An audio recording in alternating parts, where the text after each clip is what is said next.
நிர்வாகிகள் வெளியே அனுப்பிட்டு அமித்ஷா ரகசியமா எடப்பாடி அவர்கள்கிட்ட பேசினதா சொல்லப்படுது. பேரறிஞர் அண்ணா பிறந்த நாளில் தலைநகர் சென்னையில் நடந்த கூட்டத்தில் பேசிய பேச்சுக்கும் அமித்ஷாவை சந்தித்த பேச்சுக்கு பிறகும் எடப்பாடியுடைய பார்வையில மாற்றம் தெரியுது. அவருடைய அன்பு மகன் மிதுன் கூட இருந்தாருன்னு செய்தி சொல்லப்படுகிறது, விவாதிக்கப்படுகிறது. அந்த கேள்வியை அங்க இருக்கிற ஊடகவியலாளர் யாரும் எழுப்பது. பிரிந்து சென்றவர்களை இணைப்பதற்கு யாரு தடையா இருக்கிறா? எடப்பாடி தான். இப்ப பாஜக விருப்பம் என்ன? ஒன்றுவிடக்கூடாது அதிமுக. பாஜகவின் விருப்பத்தை நிறைவேற்றுவதில் ஒரே மூல ஆற்றலாக இருப்பது எடப்பாடி என்பதனால் எடப்பாடியை செல்லப்பிள்ளையா பாஜக பாதுகாத்து வருகிறது. எடப்பாடி அவர்கள் சொல்ற 2026 210 தொகுதி வெல்வேன் அப்படின்ட்டு இதை பத்தி எனக்கு நினைக்கிறீங்க? மீண்டும் அமித்ஷா கிட்ட போய் ஆலோசனை கேட்டு தான் நடத்த போறாருன்னா அது 210 234 வென்றோ அல்லது 40 நாடாளுமன்ற உறுப்பினர்கள் வென்று என்ன பயன்?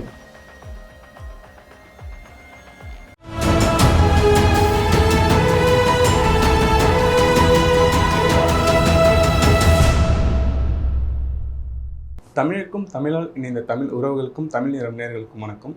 இன்னைக்கு நம்ம கூட தமிழ்நாடு கொங்கு இளைஞர் பேரவை தலைவரும் முன்னாள் சட்டமன்ற உறுப்பினருமான ஐயா திரு தனியரசு அவர்கள் இருக்காருங்க. வாரங்களிலே சார் கிட்ட பேச. வணக்கம். தமிழகத்துக்கு ஹாரிஸ் வணக்கம். சார், எடப்பாடி அவர்கள் அமித்ஷாவை சந்திக்க போனது வெறும் பெரிய ஒரு மூடு மந்திரமாகவே இருக்கு சார். அதை பற்றி நீங்கள் என்ன சார் நினைக்கிறீங்க? இல்லை, இன்னைக்கு பேசிட்டாரு. இப்போ அமித்ஷாவை சந்திச்சுட்டு வந்தேன். நான் எப்படி எதனால் டெல்லிக்கு போனேன், டெல்லியில் அமித்ஷாவை சந்தித்ததனுடைய நோக்கம் அதெல்லாம் குறித்து இப்போ ஒரு அரை மணி நேரம் சேலத்தில் ஊடகத்தை சந்திச்சார் பார்த்தேன். ஆனால் ஒரு தமிழ்நாட்டினுடைய பிரதான எதிர்க்கட்சி தலைவர், தமிழ்நாட்டின் மிக நீண்ட காலம் ஆண்ட கட்சி அதிமுக பொதுச் செயலாளர் எடப்பாடி தலைவர் டெல்லிக்கு போகிறார், ஒரு கூட்டணி கட்சி தலைவரை சந்திக்கிறார். அது ஒன்றும் நமக்கு ஒன்றும் மாற்றுக்கிறது இல்லை. அது எதற்காக சந்திக்கிறேன்னு வெளிப்படையாக ஊடகத்தை சந்திச்சுட்டு போகலாம். அமித்ஷாவை சந்தித்த பிறகு ஊடகத்தை எதுக்காக சந்தித்த சூழ்நிலையில் விளக்கியிருக்கலாம். ஆனால் அவர் விளக்காமல் ஒரு நாள் காத்திருந்து இன்று இப்போ ஒரு அரை மணி நேரத்துக்கு முன்னாடி தான் ஊடகத்தை சந்தித்து முதலமைச்சர் இந்த டெல்லி சந்திப்பு, அந்த சந்திப்பினுடைய சூழ்நிலைகள்லாம் ஒரு தாழ்வாக இருக்குது, ஒரு சந்திப்பு ஒரு நேர்மையற்ற நிலையில் இருக்கு, அவர் முகத்தை மறைத்து கொண்டு வெளியேறுகிறார். நீங்க ஏற்கனவே வினா எழுப்பின மாதிரி அந்த சந்திப்பினுடைய நோக்கம் ஒரு மூடு மந்திரமா இருக்கு, வெளிப்படைத்தன்மை இல்லைங்கிறத பத்தி நம்ம எல்லாரும் பரவலாக இந்த 2 நாளா தொலைக்காட்சி ஊடகங்கள் நாளிதழ்கள் விவாதிக்கப்பட்டது. ஆனா இப்போ அவர் நான் சொல்லிட்டு தான் போனேன், நான் வெறும் கைக்குட்டையை முகத்தை துடைக்கும் போது எடுத்து அதில் ஒரு அரசியல் பண்றாங்க, முதலமைச்சர் தாழ்வா இப்படி எல்லாம் பிரச்சாரம் பண்றாரு அப்படின்னு சொல்லிட்டு அங்க எங்களுடைய உறவு அதிமுக பாஜக உறவு நேர்மையா இருக்கு. ஆனா என்ன பேசுனாங்கிறத பத்தி இது வரைக்கும் அவர் வெளிப்படையா சொல்லலை.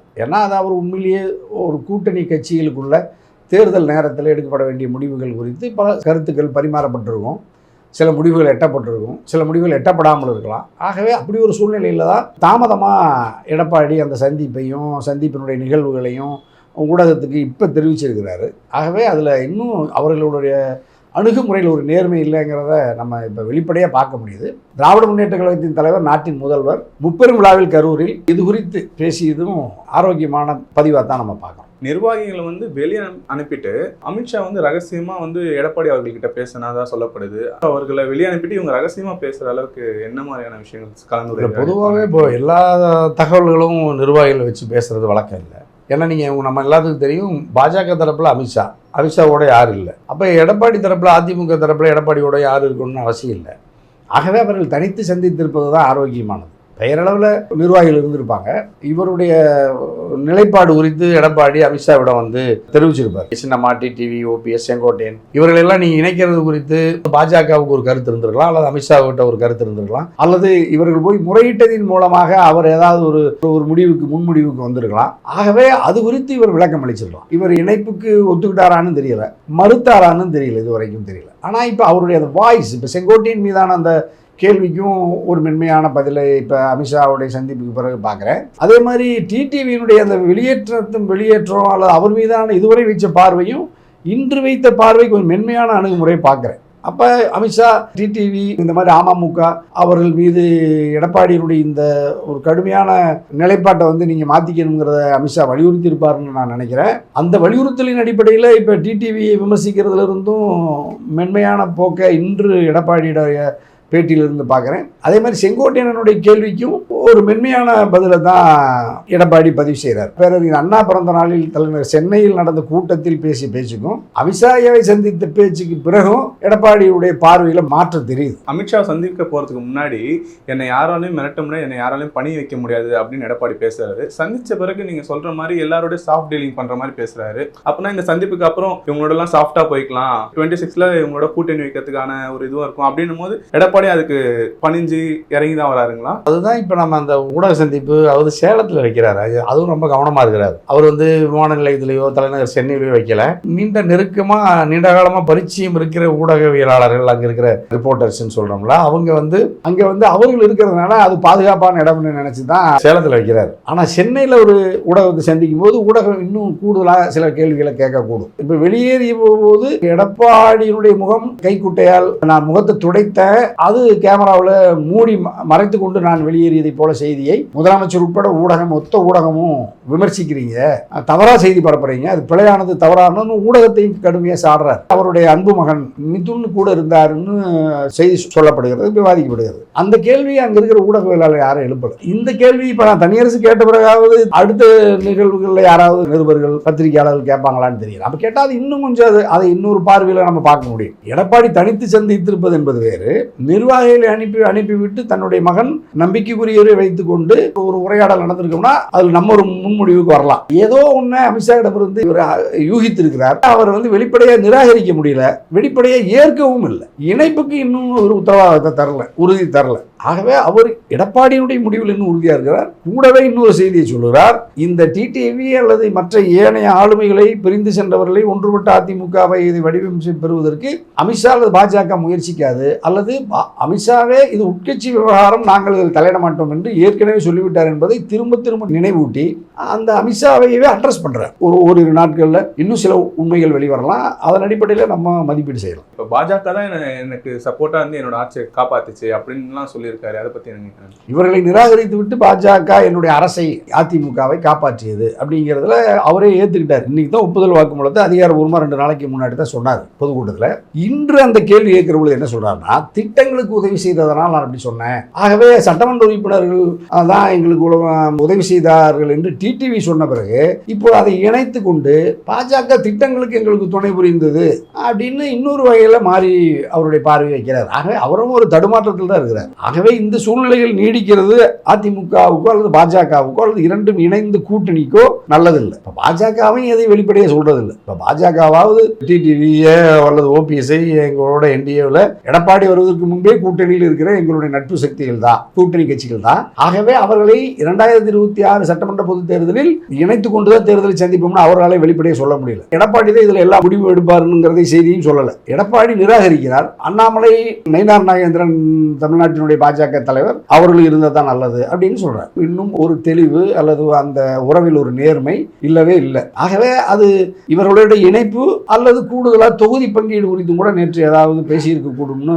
நம்ம ஊடகம் அல்லது அனுமானிக்கிறாங்க.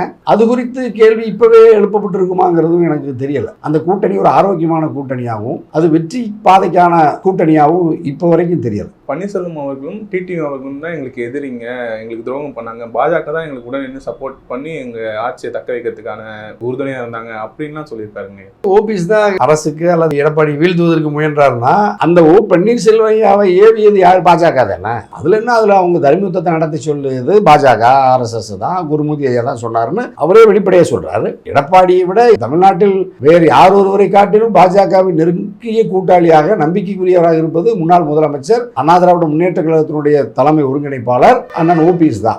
அப்போ அந்த ஓபிஎஸ் தான் இவருக்கு எதிராக வாக்களித்தார். அவரை கருவியாக பயன்படுத்தியது பாஜக. நெருக்கடியான நேரத்தில் எடப்பாடியை பணி வைப்பதற்கு பயன்பட்ட அண்ணன் ஓபிஎஸ் எடப்பாடியால் வெளியேற்றிய பிறகு மீண்டும் அவரை உள்ள அழைத்து தகுதியான பதவியில் அமர்த்துவதற்கு பாஜக முயற்சிக்கிறது அல்லது அதை தாமதிக்கிறதுங்கிறதுனால தான் இப்போ ஓபிஎஸ் பாஜக உறவு ஒரு இடைப்பட்ட நேரத்தில் துண்டிக்கப்பட்டிருக்கு. மொத்த தமிழ்நாட்டை பொறுத்த வரைக்கும் அதிமுக எத்தனை துண்டுகளாக எத்தனை பேர் பிரிந்து போனாலும் அவர்கள் அனைவருக்குமே ஒட்டுமொத்தமான கட்டளை தலைமையிடமா பாஜக இருக்கு, அமித்ஷா இருக்காரு, மோடி இருக்காங்கிறது தான் இப்போ பெரிய சிக்கல். ஒரு திராவிட பேர் இயக்கமாக அண்ணா திராவிட முன்னேற்ற கழகம் ஒரு வடநாட்டு இந்தி பாஜகவிடம் கட்டளைக்காக காத்திருப்பது அது பெரிய வரலாற்று இழப்பு. ஏன்னா ஒரு திராவிட கருத்தியல் தந்தை பெரியார், பேரறிஞர் அண்ணா, புரட்சி தலைவர், புரட்சி தலைவர் அம்மா அவர் கட்டி காத்த மகத்தான மக்கள் பேர் இயக்கம் பேரினவாத இயக்கத்திடம் கட்டுண்டிருப்பது தமிழ்நாட்டினுடைய நீண்டகால அரசியலில் ஒரு மதசார்பற்ற ஜனநாயக ஆற்றல் இங்கு வலிமை இழப்பதும் ஒரு மூட இயக்கம் இங்கு இந்த மண்ணில் வேரூன்றுவதற்கு கால் ஊன்றுவதற்கு அதிமுகவை துணை போவதும் தமிழ்நாட்டினுடைய அரசியல் இறைமைக்கும் ஒரு நெருக்கடி தான். ஏடிஎம்கே வந்து பாஜகவோட இவ்வளோ ஒன்றுபட்டு இருக்கும்போது தமிழ்நாட்டு மக்கள் பாஜகவை முழுமையாக வெறுக்கிறாங்க. இவங்க கூட போனால் இவங்களால சர்வே பண்ண முடியுங்களா ஐயா? அந்த வெறுப்பை வந்து அதிமுகவின்கின்ற இனிப்பின் மூலமாகத்தான் பாஜக கொஞ்சம் கொஞ்சமாக அதிமுகவில் ஊடுருவி பாஜக தன் ஆற்றலை தன்னுடைய வலிமையை ஆதரவை பெருக்கி வருகிறது. இப்போ 45 விழுக்காடு இருந்த புரட்சி தலைவர் அம்மா அதிமுக வாக்கு வங்கி இப்போது 21 விழுக்காடுக்கு வந்திருக்கிறது. 2 விழுக்காட்டில் இருந்த பாஜக தாமரை 2024 2 ஆண்டுகளுக்கு முன்பு கிட்டத்தட்ட அது 11 தனித்தும் கூட்டணியில் 18 ப்ளஸுக்கு போகிறாங்க. அதிமுக 45 21 வருது. கிட்டத்தட்ட இணையாக வர்றாங்க. அல்லது சரிபாதி அளவுக்கு தன்னுடைய வாக்கு பலத்தை பெருக்கி இருக்கிறதா பாஜக என்றால் அது அதிமுகவினுடைய தனித்த வாக்கு. இன்னும் சொல்ல போனால் பாஜகவின் இப்போதைய மாநில தலைவர் கூட அண்ணா திராவிட முன்னேற்ற கழகத்தினுடைய முன்னணி நிர்வாகி தான். KP ராமலிங்கம் நீங்கள் அதிமுகவில் புரட்சி தலைவர் அம்மா காலத்திலேயே இருந்தவர் தான். ராசிபுரம் முன்னாள் சட்டமன்ற உறுப்பினர் நாடாளுமன்ற உறுப்பினர் தான். இன்னைக்கு அவர் வந்து பாஜகவினுடைய மிக வலிமையான தளபதியாக இருக்கிறத பார்க்குறோம். அப்படி பல பேர் அதிமுகவிலிருந்து முன்னணி நிர்வாகிகள் மாவட்ட அளவில் கிளை வரைக்கும் பாஜகவை ஆதரவு சக்தியாகவும் எடப்பாடி அல்லது மற்ற ஆளுமைகளை விட பாஜக நம்பிக்கைக்குரியதை போல ஒரு தோற்றத்தை இந்த மண்ணில் உருவாக்கியிருக்காங்க. ஆகவே தமிழ்நாட்டு மக்கள் பாஜகவை நிராகரிப்பார்கள் என்று பாஜக கருதுவதால் தான் அது அதிமுகவின் தயவில் கரம் பற்றி கொண்டு பாஜகவின் எதிர்ப்பு உணர்வு இங்கு முனை மழுங்கி அதிமுகவின் ஆதரவு முனை மழுங்கி வருகிறது. பேரறிஞர் அண்ணா வாழ்க, புரட்சி அம்மா வாழ்கிறதுக்கு மாறாக அமித்ஷா வாழ்க, மோடி வாழ்கிறத பார்க்கிறேன். பி ராதாகிருஷ்ணன் துணை ஜனாதிபதியாக தேர்ந்தெடுக்கப்பட்டால் அதிமுகவினர் கொண்டாடி அவரையும் எடப்பாடியும் சமமா போட்டு சுவரட்டி விட்டுற அளவுக்கு கட்சி கட்டுப்பாட்டை இழந்து பாஜகவும் அதிமுகவும் ரெண்டும் ரொம்ப நெருக்கமான ஒரே கூட்டு இயக்கம் போல அப்படின்னு சொன்னாங்க. அதைத்தான் நான் இந்தியாவிலேயே முதல்ல தனியரசு சொன்னேன். அதைவே தான் இப்ப எடப்பாடியும் அந்த பரப்புரையில் சொல்றார். எடப்பாடியினுடைய மூளைக்குள்ளேயும் RSS இந்துத்துவ பிஜேபி கருத்துக்கள் வாய்ச்சப்பட்டு விட்டது. அதையும் அவர் ஏற்று ரசித்துக் கொண்டு விட்டார் என்பதனால் அதிமுக வேறு பாஜக வேறு அல்ல. அசல் பாஜக நகல் அதிமுகவா நீடிக்கிறத பார்க்கிறோம். இந்த நிலையில தான் அவர் வந்து இப்போ நன்றி மறப்பது நன்றன்னு சொல்லி பாஜகவுக்கு நன்றி உள்ளதா இருக்கணும்னு நினைக்கிறேன் அப்படின்னு ஒரு சொல்லியிருக்காருங்க. அதை பத்தி என்னங்க எனக்கு நன்றி மறப்பது நன்றா இப்போ நீங்கள் சின்னம்மா முதலமைச்சராக கொடுத்தாங்க, நன்றியை மறந்துட்டாரு. பட் டிடிவி இருந்தார், OPS கூட 11 சட்டமன்ற உறுப்பினரை தந்து முதலமைச்சராகினாரு, அவரை நன்றியை மறந்துட்டாரு. பாஜக விடவும் நன்றி மறக்காமல் இருப்பேன்னு சொன்னால் 2024 நாடாளுமன்ற பொதுத் தேர்தலில் ஏன் உறவை துண்டிச்சுக்கிட்டாரு. அதெல்லாம் அவர் மாறி மாறி பேசுறாரு. அதுக்கு வந்து அரசியலில் சூழ்நிலைகளுக்கு ஏற்ப முடிவு எடுக்கணும், அதுதான் அரசியலுங்கிறதையும் அந்த பேட்டியில இன்னைக்கும் சொல்றாரு. ஆகவே அவங்க வந்து ஒரு நிலைத்த நிலையில தன்னுடைய அரசியல் பயணத்தை இன்னும் எடப்பாடியால உறுதிப்பட பயணிக்க முடியல. அதே மாதிரி தான் தமிழக வெற்றி கழகம் விஜய் ஒரு நடிகராக இருந்தாலும் அவரும் அந்த தம்பியால ஒரு தடுமாற்றம், ஒரு குழப்பம், எந்த இதுலயும் உறுதி இல்லை. ஆனா இந்த கூட்ட தமிழ்நாட்டு மக்கள், வாக்காளர்கள், நாட்டு மக்கள் ஒரு பிழையான பொய்யான ஒப்பனையை பொய்யை நம்பி ஓடுகிற கூட்டத்தை பார்க்கிறோம். ஒரு அறிவு கூட்டமா தமிழ் சமூகம் ஒரு அரசியல் சித்தாந்த கருத்தியல் கோட்பாட்டு தளத்திலிருந்து தமிழ்நாட்டு மக்களை நம்ம வந்து அணி சேர்க்கணும், அதுல பயணிக்க வைக்கணும்னு நம்ம எவ்வளவுதான் ஜனநாயக சக்திகள், நம்ம தனியரசு மாதிரி பல்வேறு ஜனநாயக சக்திகள் நாங்கள் முயன்றாலும் இன்று இது மாதிரியான அந்நிய சக்திகளினுடைய ஊடுருவலுக்கு தான் தமிழ்நாட்டு மக்கள் இரையாக திரை கவர்ச்சி, நடிகரனுடைய ஊடுருவல், மத இறை நம்பிக்கை என்கின்ற ஊடுருவல், இந்த இரண்டுமே அறிவை மழுங்கடிக்க செய்து மனிதனை நவீன மூடர்களாக மாற்றி இந்த சமூகம் மீண்டும் கற்காலத்துக்கு அழைத்து செல்கிற அந்த அரசியலை நாம் தடுத்து நிறுத்த வேண்டிய பெரும் பொறுப்பு, கடமை, அல்லது யார் தவறு செய்தாலும் சுட்டி காட்டுகிற பொறுப்பும் கடமையும் நம்மை போன்ற ஜனநாயகத்திற்கு இருப்பதனால நம்ம அந்த விமர்சனத்தை ஆரோக்கியமாக முன்வைக்கிறோம். அவ்வளோ. செங்கோட்டையன் அவர்களை வந்து கைக்கூலி என்று சொல்றாரு. ஆனா அவர் யாரோட கைக்கூலின்றதை பத்தி சொல்லாம அப்படி ஒரு ஸ்டேட்மெண்ட் கொடுக்குறாங்க. அதை பத்தி என்னங்க? இல்லை, கைக்கூலின்னுங்கிற கடுமையான வார்த்தையை பயன்படுத்தியிருக்க மாட்டார் எடப்பாடி. அப்படி அவர் பயன்படுத்துகிற அளவுக்கு இருந்திருந்தா இப்போ நீங்கள் கட்சி விட்டு அவர் நீக்கிருக்கணும். ஏன் நீக்கலின்னு கேட்டால் அது நாங்கள் கட்சி உட்கட்சி விவகாரம் நாங்கள் கலந்து பேசி தான் முடிவெடுப்போம்னு சொல்லிட்டார். இன்னைக்கு சொல்லிட்டு செங்கோட்டையன் அப்படி சொல்லியிருக்க மாட்டார். சொல்லியிருந்தா அது பிழையானது, தவறானது. அப்போ இவர் யாருடைய இப்போ அமித்ஷா அல்லது மோடி அப்படிங்கிற மாதிரியான அவர்களுடைய விருப்பத்துக்கு இசைவாக செயல்படுறதுனால இவர் மேலே அதே விமர்சனத்தை கூட அவர்கள் வைக்க முடியும். ஆனால் இவர்கள் அனைவருமே வந்து ஒரு மென்மையான அணுகுமுறையை பாஜகவின் கருணைக்காகவும் அவருடைய தயவுக்காகவும் காத்திருந்து அரசியல் பயணத்தை நகர்த்துவதுதான் இவர்கள் எல்லாம் பலகீனப்பட்டு கிடக்கிறாங்க. அதிமுக ஒரு வலிமையான ஒன்றுபட்ட அதிமுகவாக இயங்க வேண்டும் என்கின்ற தமிழ்நாட்டில் இருக்கிற 8 கோடி மக்கள், 6.5 கோடி வாக்காளர் பெருமக்கள், 2.5 கோடி அண்ணா திராவிட முன்னேற்ற கழகத்தின் தொண்டர்களின் சார்பாக தனியரசு நம்முடைய தமிழ் நிறத்தின் வழியாகவும் பதிவு செய்யும். எனக்கு எதிராக இருக்கிறவங்க வந்து அழிஞ்சு போவாங்க, நடுவில் தான் நிற்பாங்க அப்படின்னு சொல்லி இது எப்படி சார் புரிஞ்சுக்கிறது? இல்லை, அப்படியே வந்து எனக்கு எதிராக இருந்தால் அழிஞ்சு போயிடுவாங்கிறதெல்லாம் வந்து இயல்பாக சாதாரண மனிதர்கள் கிராமப்புறங்களில் அப்படி சொல்லுவாங்க. இது அவர் கட்சியில இருக்கவங்களுக்கு ஒரு இது மாதிரி சொல்றாருங்களா? இப்ப ஆல்ரெடி இருக்கவங்கலாம் கொஞ்சம் இல்லை அவரே அதை ஏற்றுக்கொள்வார். அவர் வந்து இப்படி ஒரு வார்த்தை இப்படி பயன்படுத்திக்கிட்டா மறுபடியும் கேட்டால் நான் ஒரு சாதாரண விவசாயி, நான் வந்து கிராமப்புறத்தில் மக்கள் உணர்வுகளில் வெளிப்படுத்துகிற மாதிரி தான் வெளிப்படுத்த முடியுங்கிறதையும் ஏற்றுக்கிறாரு. ஆகவே கிராமப்புறத்துல எல்லாம் சாபம் அப்படி இப்படின்னு சொல்லுவாங்கல்ல, அது மாதிரி அதெல்லாம் ஒன்றும் இல்லை. அப்படியெல்லாம் அவருக்கு எதிராக இருக்கிறவங்கலாம் அழிஞ்சிருவாங்கன்னா, இப்போ அவருக்கு எதிராக இருந்தார் செந்தில் பாலாஜி, இப்போ அழிஞ்சு போகல. அவர் வந்து அமைச்சராகி மிக முக்கிய பொறுப்பில் இருந்து முதலமைச்சருடைய இதில் இருக்காரு. பல பேர் அப்படி வலிமையான இடத்துல இருக்கிறத பார்க்குறோம். அவருக்கு எதிராக இருக்கிறவங்கலாம் அழிஞ்சிருவாங்கன்னா, இப்போ அவருக்கு எதிராக பாஜக இருந்துச்சு, அழியிலையே.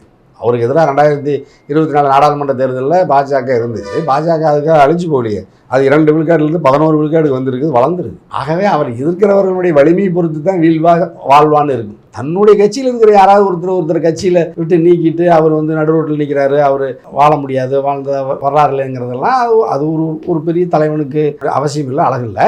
இவர் எதிர்த்தவர்களெல்லாம் தெருவில் நிற்பார்கள் அல்லது நின்றார்கள் அப்படிங்கிறதுக்கு இது வரைக்கும் எந்த உதாரணம் இல்லை. பிழையானது. பாஜகவும் இப்போ ப்ளே பண்ணுதுங்களா? ஏன்னா நீங்கள் எப்பயுமே சொல்லுவீங்க பாஜகவை நம்பக்கூடாதுன்னு. டிடி அவர்கள் இப்போ பாஜகவை நம்பி ஏமாந்துட்டாருங்களோ? இப்போ அந்த நிலையில் தான் இருக்காரு. இல்லை, இப்பவும் அவர் பாஜகவை நம்பி நான் ஏமாந்துட்டேன், பாஜக எதிராக இருக்கிறேன்னு இப்பவும் சொல்ல முடியாது. அவரால் சொல்ல மாட்டார், சொல்லலையே. அவரும் பாஜகவை, மோடியை, அமித்ஷாவை எப்போ நிராகரிச்சாரு, எப்போ அந்த கொள்கைகளை திட்டங்களை எதிர்த்தாரு?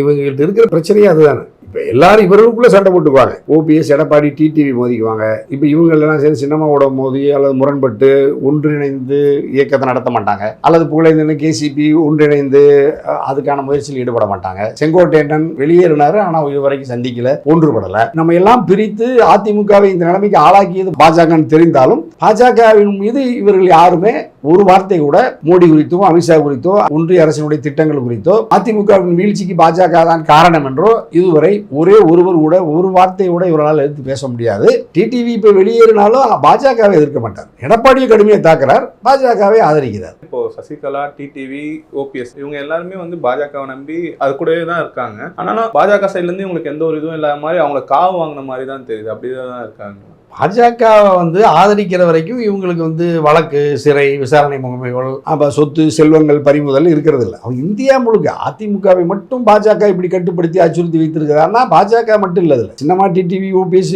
செங்கோட்டையன் மாதிரி இந்த ஆளுமைகள் அதிமுகவில் பிரிந்தவர்கள் அல்லது அதிமுகவினுடைய பொதுச்செயலாளர் எடப்பாடி வரைக்கும் கட்டுப்பட்டு கிடக்கிறார்கள் என்பது மட்டும் குற்றச்சாட்டு இல்லை. இவர்கள் இந்தியா முழுக்கிற யாரொருவரும் எந்த அரசியல் கட்சி தலைவனுமே பாஜகவை எதிர்த்து பாஜக ஒழிய, மோடி ஒழிய, அமித்ஷா ஒழியன்னு யாரு சொல்றாங்க? ஒரு அரசியல்வாதியோட சொல்ல முடியாது. ராகுலே ஒரு சாதாரண ஒரு பழைய டி ஷர்ட்டை போட்டுக்கிட்டு ஒரு பழைய பேண்ட்டை போட்டுக்கிட்டு பாவமா ஒரு தெருவோரவாசி மாதிரி சூழ்நிலை உருவாக்கி விட்டாங்க. அவ்வளவு பெரிய பாரம்பரியம் உள்ள பெரிய ராயல் ஃபேமிலி அந்த குடும்பம். நாட்டுக்காக, சுதந்திரத்துக்காக ஆண்டு கணக்கில் சிறையில் இருந்த குடும்பத்தினுடைய பிள்ளை அது. பல பேர் உயிரை தியாகம் செய்தாங்க. மிகப்பெரிய நாட்டை நீண்ட நெடுங்காலம் ஆண்ட ஒரு கட்சியினுடைய தலைவன் ஒரு 540ங்கிற ஒரு பழைய ஜீப்ல பீகார்ல வாகன பேரணி நடத்தும் போது பழைய வண்டியில ஒரு 1 லட்சம் ரூபாய் வண்டியில பழைய வண்டியில் தள்ளிட்டு போறாங்க. பாஜக வந்து இந்தியா முழுக்க எந்த அரசியல் கட்சியும் வலிமையாக இருக்கிறத அவங்க வந்து திட்டமிட்டு அனுமதிக்க மாட்டாங்க. அவர்களுடைய தாக்குதலுக்கு முகம் கொடுக்கிற அளவுக்கு ஆற்றல் உள்ளவர்கள் இப்ப இன்னைக்கு இந்தியாவிலேயே இல்லை. இனிமேலாவது இந்த ஆளுமைகள் ஒன்றுவிட்டு பாஜகவின் கட்டுப்பாட்டில் இருந்து விலகி தனித்து இயங்க வேண்டும் என்கின்ற மீண்டும் அந்த கருத்தை நம்ம வலியுறுத்தணும். அதிமுக சைட்ல இருந்து பிரிஞ்சிருக்கவங்க யாரும் எடப்பாடி சேர்த்துக்கிற மாதிரி தெரியல. ஆனா ஒரு பக்கம் பார்க்கும்போது பாஜக வந்து எடப்பாடி சொல்றதெல்லாம் கேட்டு கொஞ்சம் ஏத்துட்டு தமிழ்நாட்டில் வந்து எடப்பாடி அவர்களை மட்டுமே வச்சு முன்னிறுத்தி நம்ம நகர்த்தி கொண்டு செல்ல முடியும் அப்படின்ட்டு அமித்ஷா அவர்களும் ஏற்றுக்கொண்டு அதுக்கான செயல்பாட்டில் தான் இப்ப இருக்காங்களா? இல்லை, இப்போ எடப்பாடி வந்து இப்போ அதிமுக வந்து ஒன்றுபட்ட அதிமுக வலிமை பெறுவதற்கு பிரிந்து சென்றவர்களை இணைப்பதற்கு யாரு தடையா இருக்கிறா? எடப்பாடி தான். இப்போ பாஜக விருப்பம் என்ன? ஒன்றுபடக்கூடாது அதிமுக. அப்ப பாஜகவின் விருப்பத்தை நிறைவேற்றுவதில் முதன்மையான ஒரே மூல ஆற்றலாக இருப்பது எடப்பாடி என்பதனால் எடப்பாடியை செல்லப்பிள்ளையா பாஜக பாதுகாத்து வருகிறது. அப்ப எடப்பாடி மாதிரி ஒரு முரட்டுத்தனமாக கட்சியே அழிந்தாலும் பரவாயில்ல, அது ஆட்சி அதிகாரத்துக்கே வரவில்லை என்றாலும் பரவாயில்ல, நாடு வந்து யாரையும் பிரிந்து சென்றவர்கள் இணைக்க மாட்டேன் என்று பிடிவாதமாக இருப்பதைத்தான் பாஜக ரசித்து ஏற்று எடப்பாடியை பாதுகாத்து வருகிறது. ஆகவே எடப்பாடிக்கு வந்து கட்டாயமா பாஜகவினுடைய செல்லப்பிள்ளையாக எடப்பாடி இப்ப வந்து பாதுகாப்பா இருக்கிறாரு. அதை நாம சொல்லல, இப்ப தமிழகத்தின் வழியா தனியரசு சொல்லுவல 2 நாட்களுக்கு முன்பு பொதுக்கூட்டத்தில் புரட்சித் தலைவர் அம்மாவுடைய மறைவுக்கு பிறகு எத்தனையோ நெருக்கடிகள் வந்த பொழுது சட்டமன்ற உறுப்பினர்களோ அதிமுக கட்சியோ நம்மை யாரும் காப்பாற்றல, 2.5 கோடி தொண்டர்கள் எல்லாம் இந்த அதிமுகவையும் கட்சி ஆட்சியையும் காப்பாற்றியது பாஜக, மோடி, அமித்ஷா அரசு அல்லது அந்த கட்சி அல்லது நாக்பூர்னு சொல்றாரு, அவரே ஒத்துக்கிறார். ஆகவே அதுல வந்து இப்ப பாஜக வந்து எடப்பாடியை ஏன் ஆதரிக்கிறார்கள் என்றால், ஒருவரே போதும் என்று நினைக்கிறார் என்றால், அவர் ஒருவர் தான் இணைப்புக்கு ஒற்றுமைக்கு தடையாக இருப்பதனால் அதை வந்து அவர்கள் ரசித்து எடப்பாடியை ஆதரித்து வருகிறார்கள், பாதுகாத்து வருகிறார்கள், பலப்படுத்தி வருகிறார்கள். ஒன்றுபட வேண்டும் என்கின்ற சின்னமாவையோ டிடிவியோ ஓபிசியோ செங்கோட்டையனையோ பாஜக அங்கீகரிப்பதில்லை, ஆதரிப்பதில்லை. என்ன காரணம்னா அவர்கள் ஒன்றுபட வேண்டும் என்று விரும்புகிறார்கள். எடப்பாடியால் பாஜகவால் வெளியேற்றப்பட்டவர்களாவது ஒன்றுபட்டு அதிமுகவை மீட்பதற்கு முயற்சிக்க வேண்டும் அப்படிங்கிறதையும் நம்ம நாட்டு மக்களின் குரலா, அதிமுகவின் தொண்டர்களின் விருப்பத்தின் குரலாகவும் நம்ம பதிவு செய்யும். அண்ணாமலை அவர்கள் அப்படியே நொடிஞ்சு போயிட்டாங்களே, அவர் கவனிச்சிங்களாங்க? அண்ணாமலை நொடிச்சிட்டாங்கன்னு தவறா சொல்றாங்க, அதுவும் பொய்யான சூழல். அண்ணாமலையை யாரும் நொடிக்க வைக்க முடியாது. அண்ணாமலையை பாஜக பயன்படுத்தும். பாஜக அமைதியா இருக்கு சொன்னா அமைதியா இருப்பாங்க. இப்ப நீங்க வந்து பெரிய நாட்டினுடைய துணை ஜனாதிபதியா தங்கர்னு ஒருத்தர் இருந்தார். மிகப்பெரிய வலிமையானவர், மிகப்பெரிய ஆற்றல் மிக்கவர். மேற்கு வங்காளத்தில் மம்தா பானர்ஜியை அந்த எல்லை தாண்டாம தடுத்து வைத்தவர் தான் அவர் தான். பாராளுமன்றத்திலேயே உச்சநீதிமன்றத்தினுடைய தீர்ப்புகளையே கடுமையாக கேள்வி கேட்டவர். மிக தீவிரமான RSS பாஜக பற்றுறுதி கொண்டவர். அவரையே ஒரு நிமிடத்தில் அமைதியாக்கி வெளியேற்றுகிற ஆற்றல் பாஜகவுக்கும் RSSக்கும் உண்டு. CP ராதாகிருஷ்ணன் ஐயாவுடைய பதவியேற்பு விழாவுக்கு வர வச்சுட்டு மறுபடியும் அனுப்பிச்சு வைக்கிற அளவுக்கு அது வலிமையானது. ஆகவே அண்ணாமலைங்கிற மாதிரி அங்கே 1 லட்சம் அண்ணாமலை இருக்கிறாங்க. அண்ணாமலைக்கு கொடுக்கப்பட்ட காலம், கொடுக்கப்பட்ட வேலை முடிக்கப்பட்டிருக்கிறது. அவர் இப்பொழுது அமைதிப்படுத்தப்பட்டிருக்கிறார். மீண்டும் அவர் எப்பொழுது வேண்டுமானால் அழைத்து அவர்கள் தருகிற பணியை அண்ணாமலை செய்வதற்கு சித்தமாக இருப்பார். அண்ணாமலை இப்பொழுது பலகீனப்படவில்லை, அண்ணாமலை பலப்பட்டு இருக்கிறார். அவர் சொத்து ரீதியாக இப்ப கூட சமீபத்தில் பல சொத்துக்கள்லாம் வாங்கி இருக்கிறதா அவெல்லாம் பாக்குறாங்க. அதெல்லாம் மோடிக்கு தெரியும், அமித்ஷாவுக்கு தெரியும். அண்ணாமலையை அவர்கள் எப்பொழுது பயன்படுத்த வேண்டுமோ அப்பொழுது பயன்படுத்துவார்கள். அவ்வளவு.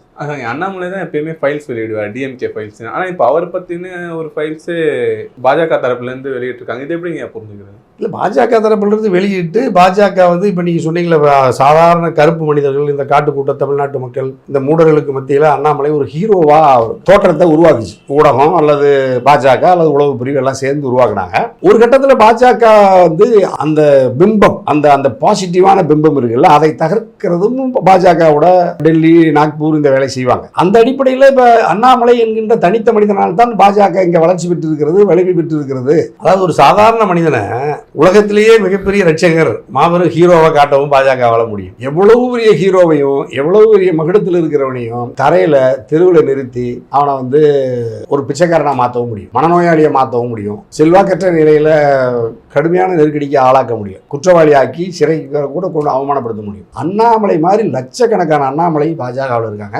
அவங்க நினைச்சா அண்ணாமலை மாதிரி இன்னொருத்தர் கொண்டுட்டு வர முடியும். அப்ப பாஜகவை ஆதரித்தவன் கூட பாஜகவுக்கு எதிராக, RSSக்கு எதிராக ஒரு வார்த்தை பேசினால் யாரையும் அவர்கள் வந்து விட்டு வைக்க மாட்டார். ஆகவே அந்த அளவில் இன்னைக்கு அண்ணாமலையும் இந்த வளையல் சிக்கி, பொறியில் சிக்கி இருக்கிறார். ஆகவே இவர் வாழ்நாள் எல்லாம் பாஜக வாழ்க, மோடி வாழ்க என்று சொன்னால் மட்டும்தான் இந்த நிலை இருக்கும். இவர் இப்படி குறைஞ்சபட்சம் வெளியே நடமாட முடியும். இவர் நான் பெரிய மாவீரன், நான் யாருக்கும் அடிபணி மாட்டேன், நேர்மையான ஆள்லாம் சொன்னாங்கன்னா அப்புறம் பாஜக அதனுடைய தாக்குதல் எப்படி இருக்கும்னு தெரியும். அதுக்கு முகம் கொடுக்குற அளவுக்கு அவரோ, அவருடைய மனமோ, அவருடைய உடலோ, அவருடைய குடும்பமோ, அவருடைய சமுதாயமோ, அவருடைய மண்ணோ மொழியோ காக்கவே காக்காது.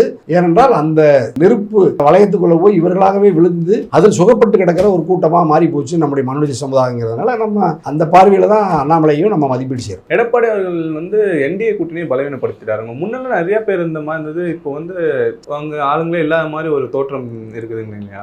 பாஜகவினுடைய விருப்பத்துக்கு மாறாக இங்கே தமிழ்நாட்டில், இந்தியாவில் ஒருத்தர் பெட்டிக்கடை கூட நடத்த முடியாது, ஒரு ஒரு மிதிவண்டியோட வச்சிருக்க முடியாது. அப்படின்னா இவ்வளவு பெரிய கல்வி நிறுவனங்களை வச்சிருக்கிற பல்வேறு அரசியல் கட்சியினுடைய தலைவர்கள், நீங்க சொல்ற தேசிய ஜனநாயக கூட்டணி என்டிஏவில் இருக்கிறவங்க எல்லாம் கட்டாயமா பாஜகவுக்கு விருப்பத்துக்கு மாறா இவர்களால அணுவளவும் இயங்க முடியாது. ஆகவே பாஜக விரும்பினால் இவர்கள் எல்லாம் 24 மணி நேரத்தில் ஒரே முகாமுக்குள், ஒரே குடைக்குள், அணிக்குள் வந்து விடுவார்கள். பாஜகவை எதிர்த்து அரசியல் செய்கிற ஆற்றல் தமிழ்நாட்டில் யாருக்கும் இல்லை. ஸ்டாலின் எதிர்க்கலாம், எடப்பாடி எதிர்க்கலாம், அல்லது தமிழ்நாட்டில் இருக்கிற தனியரசை எதிர்க்கலாம், அல்லது வேற யாரையாவது எதிர்க்கலாம். இப்போ வீரமணி ஐயாவை எதிர்க்கலாம், இப்போ ஆசிரியர் எதிர்க்கலாம், மற்ற ஆளுமைகள் எல்லாம் நம்ம ஒருவருக்குள்ள நமக்குள்ள சண்டை போட்டுக்கலாம். ஆனால் நம்முடைய எஜமானர்களிடம் அனைவரும் கட்டுப்பட்டு அடிமைகளாக வாழ்வதுங்கிற உறுதி பூண்டு விட்ட பிறகு இவர்களால் நமக்கு ஒன்றும் பெரிய நெருக்கடி, தேசிய ஜனநாயக கூட்டணியில் ஒரு பலகீனமான சூழலை நீடிக்கிறதுங்கிறது பிழையானது, தவறானது. பாமக, தேமுதிக வரைக்கும் பாஜகவின் விருப்பத்தை மீறி அவர்களால் செயல்பட முடியாது. அது முதல் இலக்கு, முதல் இறை அதிமுக.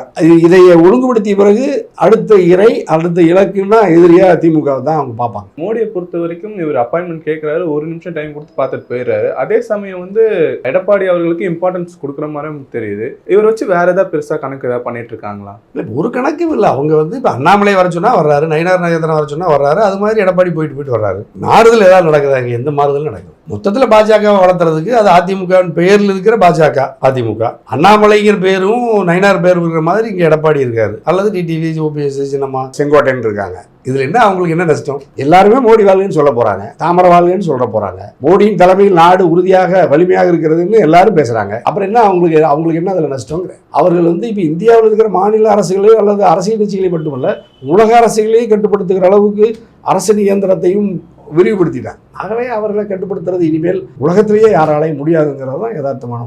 நிறைவா ஒரு கேள்விங்கய்யா, எடப்பாடி அவர்கள் சொல்ற திமுக ஐசியூல இருக்கு, 2026 210 தொகுதி வெல்வேன் அப்படின்ட்டு, இதை பத்தி எனக்கு நினைக்கிறீங்க? இல்லை, இப்போ வென்று என்ன பண்ண போறாருங்கிறதான பிரச்சனை. இப்போ எடப்பாடி 200 பெற்றாரு, 234 வென்று விட்டதாகவே சொல்லுவோம். அந்த 234 சட்டமன்ற உறுப்பினர்களை வென்று மறுபடியும் இந்த அரசை பாஜக தான் காப்பாற்றுகிறது, கட்சியை பாஜக தான் கைப்பற்ற போகிறது, மீண்டும் அமித்ஷா கிட்ட போய் ஆலோசனை கேட்டு தான் நடத்த போறாருன்னா அவர் வந்து அது 210 234 வென்றோ அல்லது 40 நாடாளுமன்ற உறுப்பினர்கள் வென்று என்ன பயன்? ஆகவே இவருடைய இந்த 210ங்கிற அந்த இலக்கு பாஜகவினுடைய கருத்துக்கு வலிமை ஊட்டுவதாக இருக்கிறதுனால அவர் வந்து நீங்கள் எடப்பாடி ஒரு அண்ணாமலையாக தான் பார்க்கணும், எடப்பாடி ஒரு நயினார் நாகேந்திரனை தான் பார்க்கணும். அவர்களே அப்படித்தான் நினைச்சு கருதி கொள்கிறார்கள். ஆகவே அவர்களுக்குள்ள இந்த இதில் எந்த சண்டையும் இல்லை. அவர் வந்து இப்போ முதலமைச்சராக நயினார் இருக்காரா, அண்ணாமலை இருக்காரா, எடப்பாடியாக இருக்கிறான்னு டெல்லி பார்க்காது, நாக்பூர் பார்க்காது. அந்த கருத்தை நடைமுறைப்படுத்துறதுல யார் முன்னணியில் இருக்கான்னு பார்ப்பாங்க. அப்போ எடப்பாடி தான் இதில் முன்னணியில் இருக்கார், அண்ணாமலை தான் முன்னணியில் இருக்காருன்னா அண்ணாமலை பயன்படுத்துகிறாங்க, எடப்பாடி பயன்படுத்துகிறாங்க, நயினாரை பயன்படுத்துவாங்க கொஞ்ச நாளைக்கு. இந்த நயினாரை கூட நான் தான் முதல்ல சொன்னேன், நம்ம ஊடகத்தில் சொன்னேன் நான். அவர் முக்குளத்து சமூகத்தை சேர்ந்தவர். அண்ணாமலைக்கு மாற்றாக ஒரு முக்குளத்து சமூகத்தை சேர்ந்த நயினார் நாகேந்திரன் தான் தமிழ்நாட்டினுடைய தலைவராக ஒரு இடைக்காலத்தில் இருப்பாருன்னு சொன்னது முதல்ல உலகத்திலேயே தனியரசு தான் சொன்னேன். அதுதான் நடந்துச்சு. இப்போ அவர் அந்த முக்குளத்து சமூகத்தினுடைய ஆதரவை பெறுவதற்கு தான் அப்படி சொல்றாரு. அப்போ நயினார் அந்த பொறுப்புக்கு வர்றார். பசும்பொன் முத்துராமலிங்க தேவரையாவுக்கு பாரத ரத்னா கேட்கிறார், யார் எடப்பாடி கேட்கிறார். அப்போ 2 பேருடைய நோக்கம் ஒன்று தான். அப்போ ஒட்டுமொத்த முக்குளத்து சமூகத்தின் வாக்குகளை அறுவடை செய்வதற்கு நயினாரை பொறுப்புக்கு தந்து எடப்பாடியிடம் பாரத ரத்னான்னு சொல்லிட்டா அந்த கருத்த மனிதர்கள் காட்டு கூட்டம் வந்து ஒட்டுமொத்த முக்குளத்து சமூகத்தினுடைய வாக்கு தாமரைக்கு ரெட்டலைக்கு வந்துடும்னு ஒரு கருதுறாங்க. இதுதான் இங்கே இருக்கிற அரசியல். இங்கே இருக்கிற அரசியல் என்ன, ஒரு பேர் போதும், ஒரு விமான நிலையத்துக்கு பேர், ஒரு சிலை, ஒரு ரத்தம், ஒரு சின்ன ஷீல்டு, ஒரு சின்ன யாராவது ஒரு சான்று, ஒரு 10 ரூபாய்க்கு 20 ரூபாய்க்கு அச்சடிச்சு கொடுத்துட்டா அந்த காட்டு கூட்டாதை கொண்டுட்டு வந்து ஒட்டுமொத்தமாக வாக்குகளை தருவதற்கு தயாராக இருக்கிற ஒரு சாதாரண மக்களுக்கு. அப்போ 2 பெரும் தமிழ் சமூகத்தை எவ்வளவு சாதாரணமாக இரையாக்குறாங்க. ஒருத்தருக்கு சாதி பெயர் மாற்றம், இன்னொருத்தருக்கு பாரத ரத்னா விருது கொடுத்தாலே கிட்டத்தட்ட தமிழ்நாட்டில் இருக்கிற 1.5 கோடி வாக்குகளை பெற முடியும்னா அது பாஜகவுக்கு மிக இலகுவானது. தொன்மை வாய்ந்த தாய் தமிழ் சமூகத்தில் தமிழர்களை சாதியின் பெயரால் பிரித்து சின்ன சின்ன உதவிகளை தந்து மிகப்பெரிய பாரிய அதிகாரத்தை இந்தியாவில் அல்லது தமிழ்நாட்டில் பெற்றுக்கொண்டு தமிழ்நாட்டை தொடர்ந்து மூடர்களாக இப்படி தொடர்ந்து தமிழ்நாட்டை அவர்கள் அடிமைகளாக வைத்துக்கொண்டு நம்முடைய வளர்ச்சியை தடுத்து நிறுத்துவதற்கு ஆயிரக்கணக்கான ஆண்டுகளாக இருந்த ஒரு பிற்போக்கு சக்தி மீண்டும் அதில் தடம் பதிக்கிறார்கள், கால் பதிக்கிறார்கள் என்பது வருத்தத்துக்குரியது. இந்த தளத்தில் தான் தமிழ்நாட்டு மக்களை வடிவமைத்து களமமைத்து நம்ம படை நடத்தணும் அப்படிங்கிற நம்முடைய வேட்கையையும் தாய் தமிழ் சமூகத்துக்கு மீண்டும் மீண்டும் நம்ம வலியுறுத்தி கேட்டுக்கிறோம். இந்த நேரத்தில் எங்களுடன் இணைந்து உங்களுடைய கருத்துக்களை மக்களுக்கு விதைத்ததற்கு ரொம்ப நன்றிங்க. மிக்க மகிழ்ச்சி. தமிழகத்துக்கு வணக்கம். நன்றி.